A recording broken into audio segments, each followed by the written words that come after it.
Yes, I think it's recording. Yay! I can So see that's the what little you wanted? recording sign. So we're good to go. Yeah, Perfect. Oh my God. it Okay, says so recording up in the corner, so. yeah, so I think we're good to go. I think we're good to go. Do you know what? I'm so happy because it took a long time for us to get to this point, and there were so many challenges, but we kept persevering and we kept doing it. But yeah, I'm really glad that we're finally here. How are you, by the way? How's your day? It's well, it's been raining off and on for, they said it was supposed to rain all week, and Okay. it hasn't. It started raining last night, and now it hasn't stopped. So it's been kind of off and on. It hasn't been a hard rain. It's just been a light rain, but it's definitely making everything wet. Oh wow. Yeah. Is it usually like rainy or summery this time of year where you are? Because I think Texas, I think hot and heat.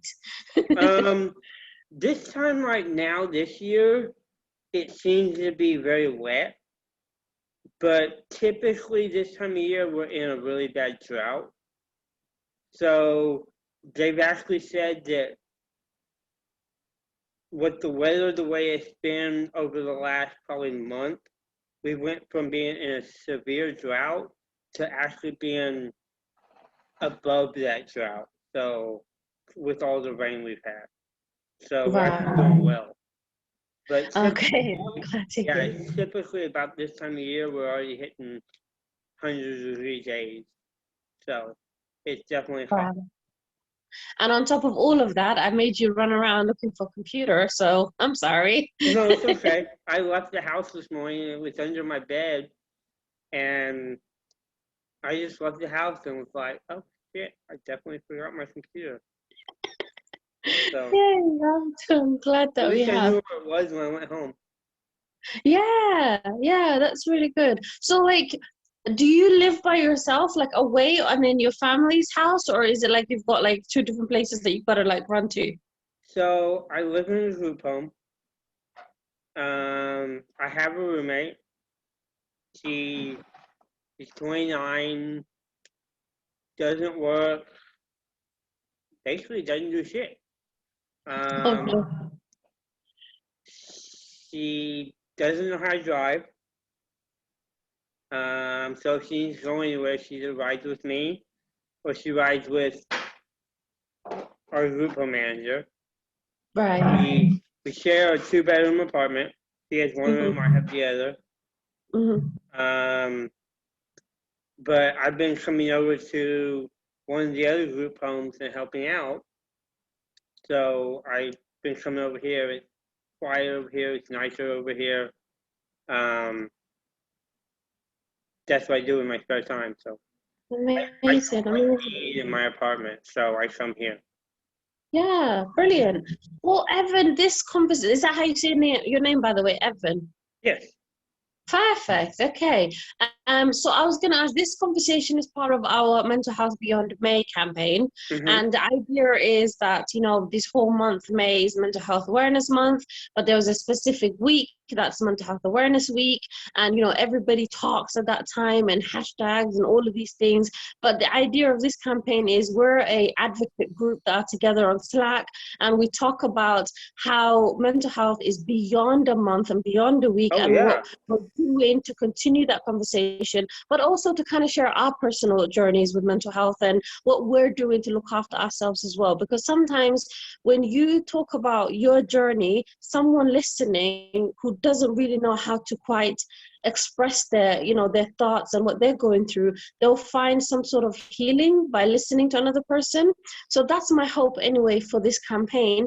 And like, you don't have to like share anything at all that you don't want to, but it's just the idea of us to talk about mental health as a whole. So let's start from point A, the very beginning. When I say the word mental health, what does that mean to you? I've turned it into my life. I, Right. I, everything I've gone through, everything that I've put my body through, from 12 suicide attempts. I mean, my most recent one, I shot myself. and I'm still here. I have to deal with the fact that I talk different. I don't have my whole tongue. I have half my tongue. So I've had to learn to talk slower, pronounce my words. It's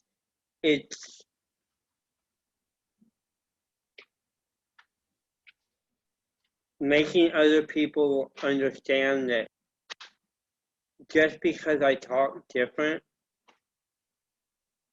doesn't make me a different person. I can do everything else. I can love do that. the job. I can still fix my vehicle. I think it was Tuesday night, I had to put a radiator in my Jeep. I did it myself because I know how. I mean, I can still do everything. My arms and legs still work. My eyesight still works. You know, they say when you lose one sense, you gain something else. I hear everything. I spent close to a month and almost 2 months in medical after I shot myself, and it was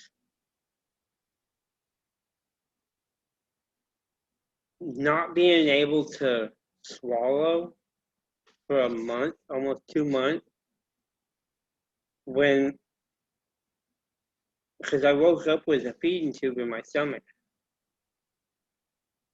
and I couldn't talk. They say, can you just say alphabets? I couldn't make it past B. And then trying to like just swallow a spoonful of water, I would choke. So I couldn't have any liquids. Everything was through an IV. And then I did a swallow study, and they realized I still had a cavity underneath my tongue, so I had to have another surgery. It just kept going on and on and on. My most recent surgery now allows me to, and this is the biggest one, I can drink from a cup. I can use a straw. I can drink from a bottle. They filled the roof of my mouth. I had a cavity that went from the roof of my mouth to my left nostril. So when I tried to drink from a straw, I couldn't because I couldn't control. There was no way to make a suction without like closing off my nose, and I couldn't drink from a cup because it would come out my nose. So April 5th, they did that surgery, and so hopefully on the 1st, we'll talk about doing reconstruction to actually give me teeth again. But going back to all my other attempts, I know all the reasons for them. I don't know the reason for this one. I'm missing 6 months of my life. I don't know. I don't remember from October 13th, the night of October 13th, 2020, 6 months prior to that. I don't remember any of it. But I remember everything after. I mean, once I woke up 15 days later in ICU, I've seen the CT scan of my skull of everything that was missing. And for some reason, I don't know why, I took a selfie of myself after I shot myself. So I have that picture on my phone. How does it make you feel when you look at it? I thought I'd want to delete it, Mm-hmm. and doctors told me I probably should.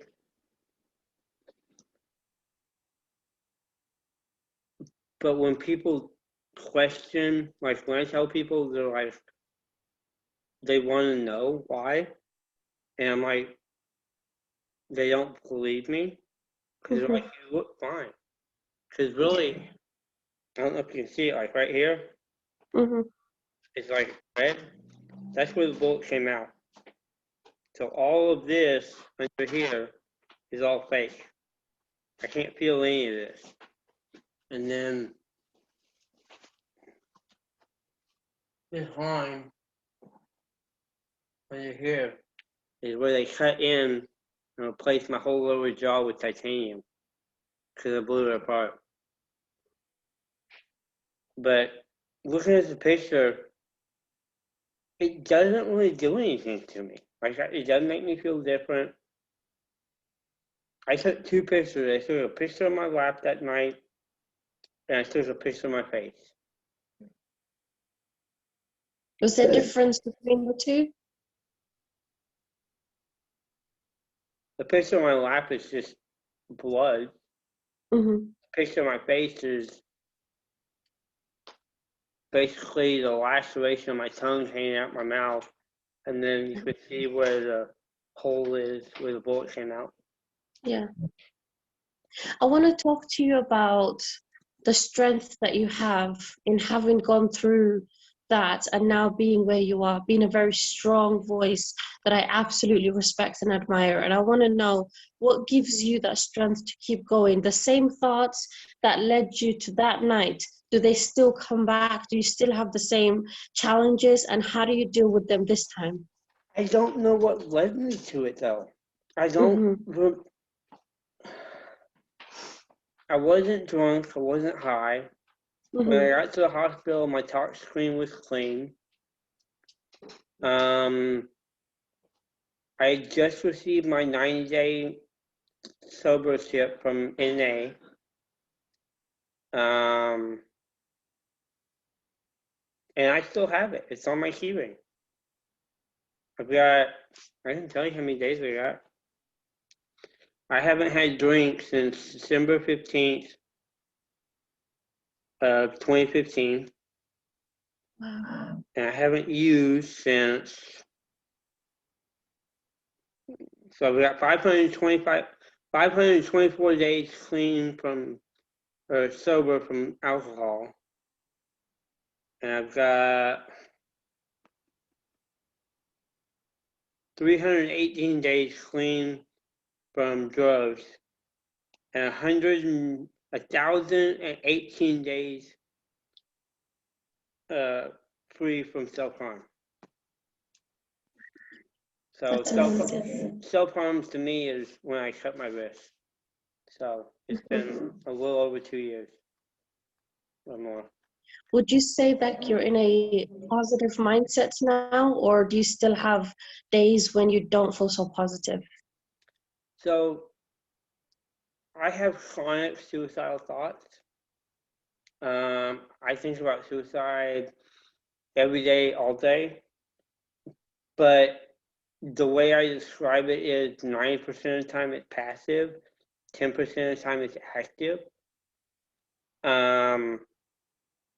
And I stay in the 90% of the time. So 90% of the time it's passive. But like when May 1st hit and I posted on Slack, on the app, and I said, hey, it's the 8-year anniversary of my mom's suicide, I'm going into hiding. I did, because May 4th I went to the hospital. I took myself back because I was having very strong suicidal thoughts. And they kept me for almost 2 weeks, and I got out. I started to post a little bit more, but I haven't really posted a lot. And I haven't really posted a whole lot on LinkedIn either. But I'm around and I'm watching and I'm paying attention to what other people post, and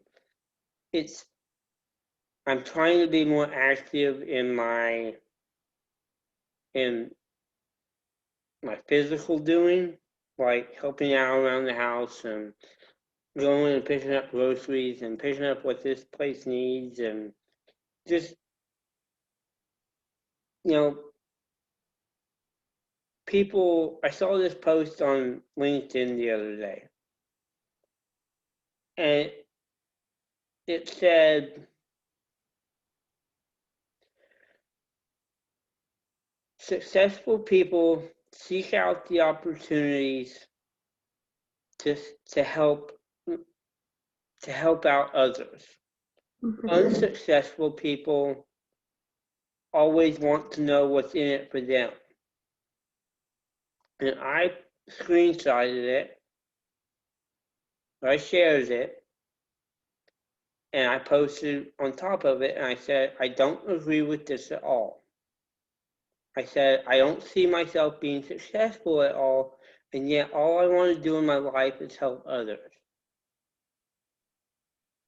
And I don't see myself being successful. All I want to do is help others. That's all I know how to do. It's how I was raised. It's like that success means to the individual, because success from the society's perspective could be like somebody who's got a lot of money or a lot of clout or a lot of recognition and hoopla and all of that. But to have that heart to want to help, to want to give your skills or your abilities to others, that's in its own way successful, but it's not loud successful. You know, it's like an important spiritual, like a gift successful. And I think that's, I don't know about you, but I think I like that successful more than the flashy successful. I don't, you know, I've had 6 figures worth of money twice in my life, and both times I've used it to try to make myself happy, and I was absolutely miserable. Is that age-old question, isn't it, of whether money buys you happiness, or like, you know, is that the question that everybody always asks? I'm more happy with when I'm broke and have nothing and have given it all away to somebody else than when I have a ton of money. What are you doing to look after yourself in terms of like just stuff for you? Like, do you go outside for walks? Do you listen to music? Do you do particular hobbies that you like? What gives you kind of that thing that's just for you instead of work for other people? Doing stuff for other people. Okay. So that gives you being busy and actively helping other people. That's hard because I don't know how to do stuff for me. I really don't.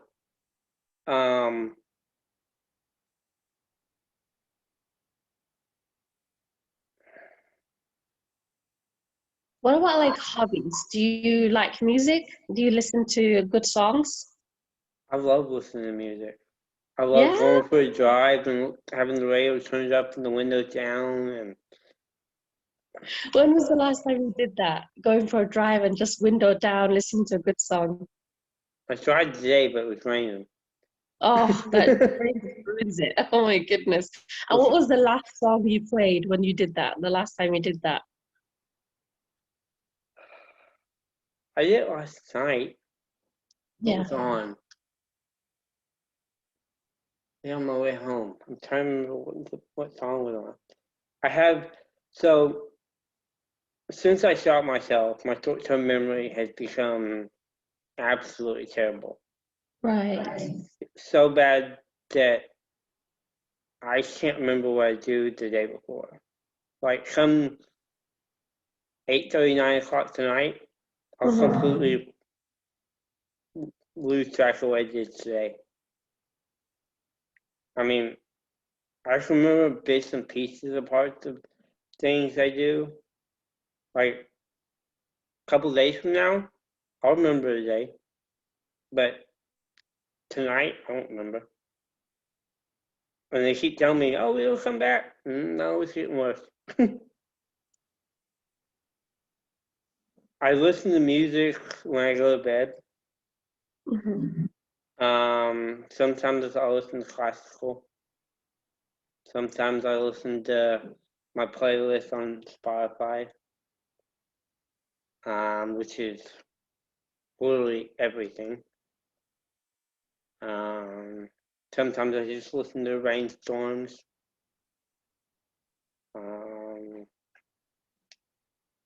Sometimes I listen to, it's called ASMR, I think. Yes, the voices, the Yeah, sound. Yeah, they're it really creeped me out at first, but I've gotten used to it. It creeped me out first because I've been diagnosed with psychosis, Mm. so I have heard voices.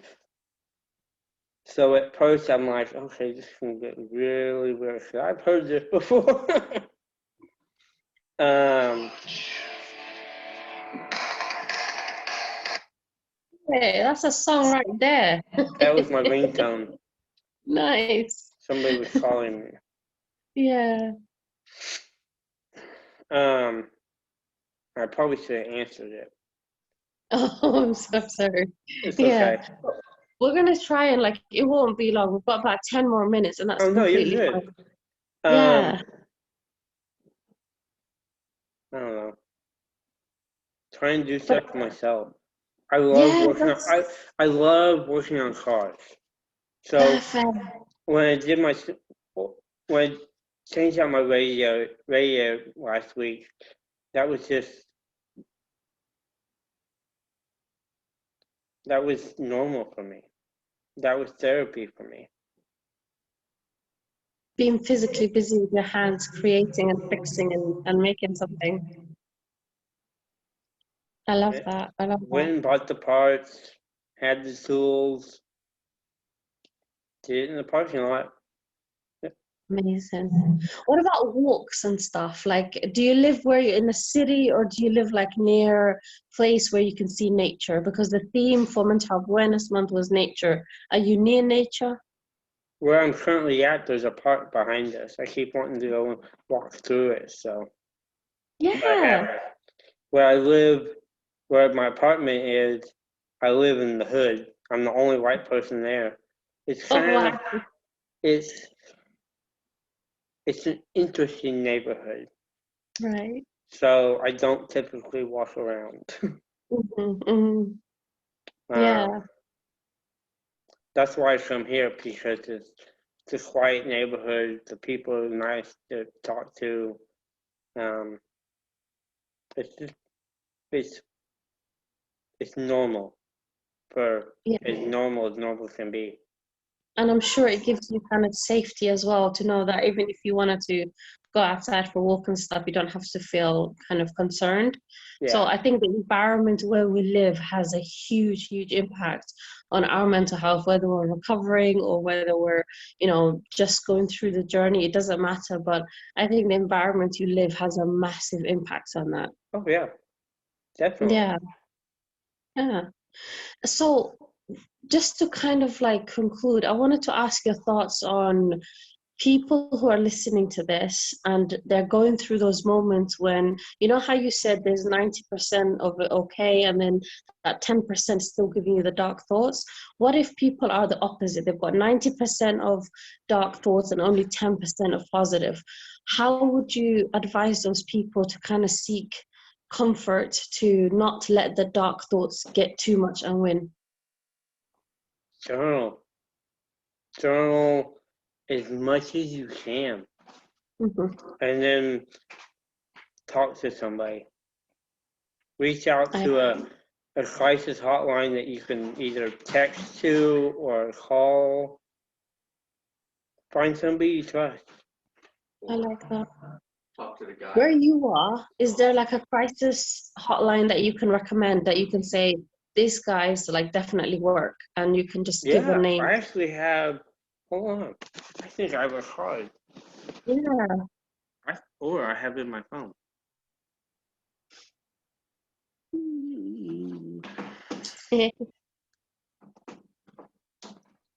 Contact. Go ahead. I'm just going to write down some of the notes of like the advice that you gave to journal, talk to someone. Like first, it could be like a friend or family or like, you know, someone you're close to. And if that doesn't work, then talking to a professional, you know, and then while you're waiting for that, because that's the annoying thing. I don't know what is it like in the States, but here in the UK, if you call like your doctor or like, you know, the mental health crisis line, they'll do an assessment and they'll say to you, right, okay, let's talk about some of the things that are wrong with you so we can see if you really need help. And you go through like uncomfortable, almost an hour conversation where you have to talk about things that are just causing you a lot of pain. And then you're told, right, okay, you'll see a assessment in 6 months' time. So after you've just been poked and poked and poked, opening thoughts that you didn't want to, and you've just told this person that you're feeling like really bad, you're told to wait 6 months. And then after that 6 months comes, you have another assessment. It's not even the official seeing a doctor stage. You have another assessment. And then after that, you wait for a further month and then a further month. So by the time you actually start That's treatment, how it is with you are? could be waiting for almost a year. Yeah, you could be waiting for almost a year to actually get treatment. So one of the reasons why this conversation is so important is for advice of that emergency, like advice line and journaling and going for walks and this advice to just give people for the quick emergency things, but also hopefully the people who are the policymakers, whether they're in Congress or UK Parliament, whatever, they need to listen to this conversation. They need to listen to us. Those of us who's lived in experience, and more funding and more resources needs to be given to mental health support so that people don't wait months and months and months for treatment, because then it'll be too late. Then you'll be, you know, and that's not okay. So the first one I'm going to give you is a number. It's called Harris County Mental Health Hotline number. Perfect. Yeah. It's a number out of Houston, Texas. Yeah. It's 833. Yeah. 986. 986. 1919. 1919. So that's 833-986-1919. Correct.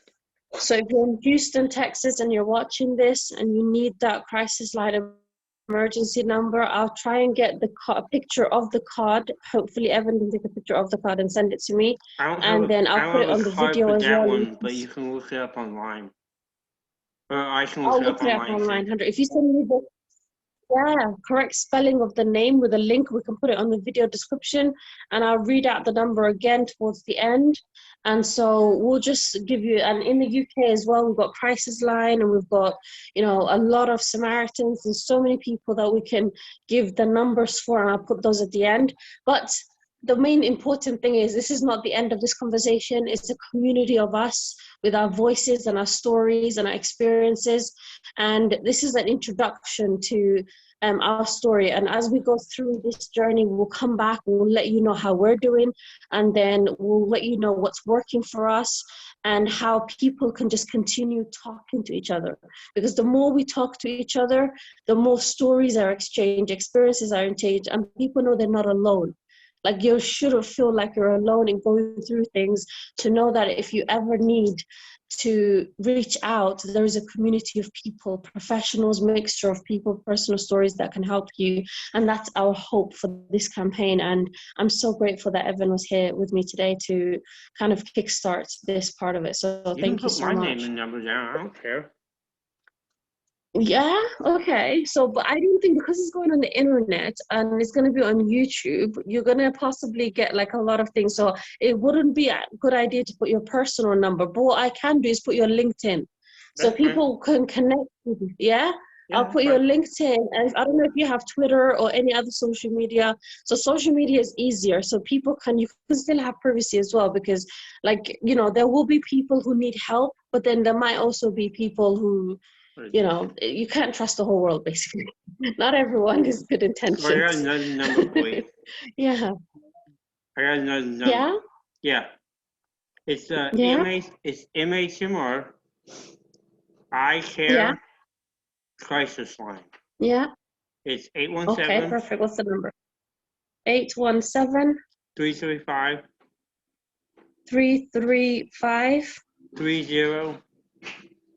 3022. That's So in that's Tarrant County. 817. Yeah, that's 817 335 3022. Which region was that? Which area? Tarrant County, Fort Worth.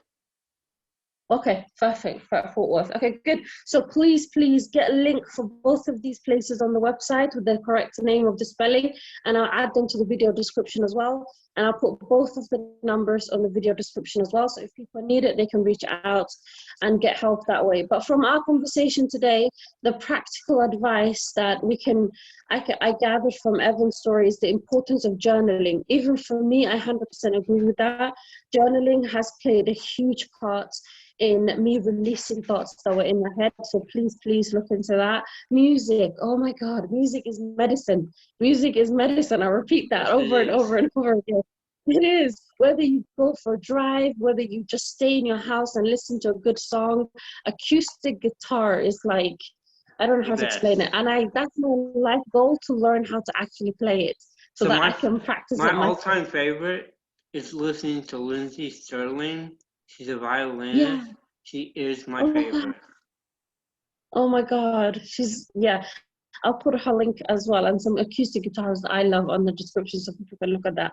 So yeah, music, journaling, talking to someone if it gets too much, talking to a professional if it gets too much. And on the days of crisis, these numbers in the US, you can contact them if you're in that area. And if you are in the UK, I'll put some numbers as well for Samaritans and others. And the most important thing is we are a community, we're supporting each other. And this conversation is not just for today, we're going to continue beyond May, and making sure that mental health is something so powerful. It's part of us, but it doesn't define us. I love the fact that Evan said he can still fix the radio on his car. He can do so many things, and that's not defined by the diagnosis or whatever the doctors give us. We're amazing, strong people, and that's, yeah, I'm so proud of you, Evan. Thank you for today. Thank you, ma'am. Yeah, okay, we're gonna wave to the camera as we stop recording, and then we'll just quickly catch up before we do that. So do you know how to stop recording on your end? Just hit stop while we just wave. Bye, everybody.